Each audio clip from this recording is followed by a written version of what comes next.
देशभक्ति के नाम पर हम भारतीय कितने खोखले साबित हुए हैं, इसका एक ताज़ा उदाहरण एक ट्वीट से सामने आया है। आप सभी जानते हैं कि बाड़मेर में एक MiG-21 क्रैश हुआ है। उसमें हमारे 2 वीर शहीद हुए हैं।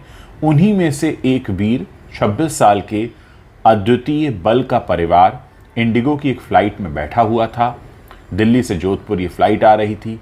जाहिर है वो उनके अंतिम दर्शन के लिए उनका परिवार आ रहा था। ये फ़्लाइट जैसे ही लैंड हुई तो फ़्लाइट में अनाउंसमेंट किया गया कि हमारे देश पर अपनी जान न्यौछावर करने वाले अद्वितीय बल का परिवार इस फ़्लाइट में बैठा है, कृपया करके आप उन्हें पहले उतरने दीजिए। वो तीसरी रो में बैठे हुए हैं।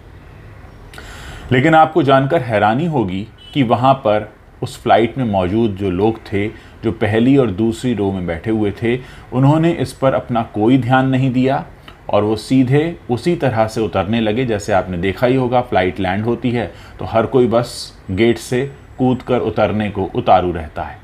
ये पूरा वाक़या किसी ने शेयर किया है अपने ट्वीट में।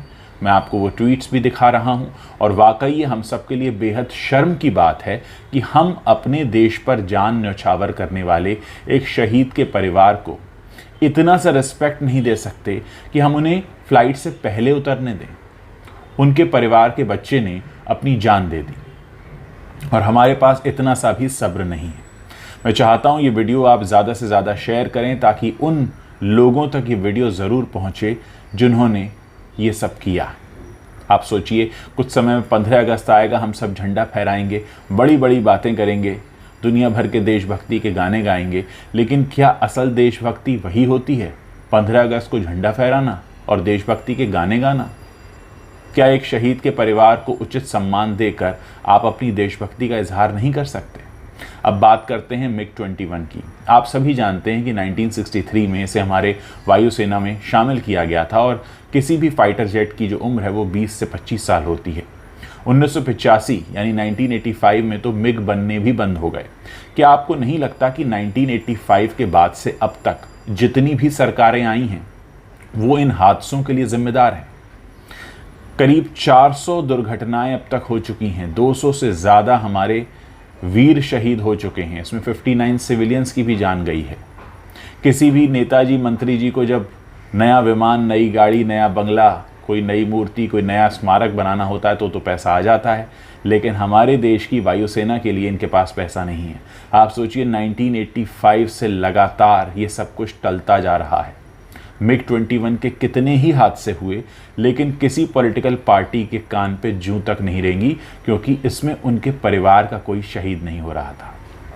और ये भी आप जानते ही हैं, देश में शायद ही ऐसा कोई परिवार होगा राजनीतिक जिनके बच्चे वायुसेना या थल सेना या नौसेना में जाते होंगे, क्योंकि उन्हें अपना पापा का बिजनेस संभालना होता है, पॉलिटिक्स का बिजनेस। ये हाल है हमारे देश का। हम देशभक्ति के नाम पर बातें बड़ी बड़ी करते हैं, भाषण बड़े बड़े देते हैं, लेकिन जब असल में करने की नौबत आती है तो कुछ नहीं करती हो। मैं 1985 का जिक्र इसलिए कर रहा हूं कि 1985 से लेकर आज हम 2022 में बैठे हैं। जितने दल हैं हमारे देश में, सबके सब सरकार में आकर जा चुके हैं। तब से अब तक कितने डिफेंस मिनिस्टर रहे हैं? क्या आपको नहीं लगता कि ये उन सारे डिफेंस मिनिस्टर्स की रिस्पॉन्सिबिलिटी थी कि MiG-21 को रिप्लेस किया जाता? जो फाइटर जेट 1963 में शामिल किया गया था, आज 2022 में भी वो चल रहा है। हमारे आपके घर में शायद 1963 की कोई चीज़ नहीं होगी। हमारे और आप जैसे लोग 5-7 साल में तो फ़ोन, गाड़ी, मोबाइल सब बदल देते हैं। 15 साल की तो गाड़ी भी अब चलाना पॉसिबल नहीं है, क्योंकि सरकार ने नियम बना दिया 15 साल से पुरानी गाड़ी आप नहीं चला सकते। तो आप खुद सोचिए क्या कर रहे हैं हम अपने देश की वायुसेना के साथ। और बातें जब आती हैं, जब हमें भाषण देना होता है तो हम बड़ी बड़ी भाषण देते हैं, लेकिन क्या आपने आज तक किसी भी डिफेंस मिनिस्टर या किसी भी रिस्पॉन्सिबल पर्सन का इस पर माफ़ीनामा सुना है? आज तक नहीं सुना होगा। किसी ने कभी माफ़ी मांगी ही नहीं, उनको ये अपनी गलती लगती ही नहीं है। 1985 से लगातार आज तक, और अभी 2.5 साल और लगेंगे सारे MiG को रिटायर होने में। अभी भी 54 MiG हैं, और जिस वक्त आप ये वीडियो देख रहे हैं उस वक्त आज भी किसी परिवार का बेटा MiG-21 में होगा, सवार होगा। जिन्हें उड़ता हुआ ताबूत कहते हैं, फ्लाइंग कॉफिन कहते हैं। ये है हमारी देशभक्ति और ये है हमारा असली चेहरा। इसको याद रखना, इसका एहसास करना और लोगों को बताना बहुत ज़रूरी है।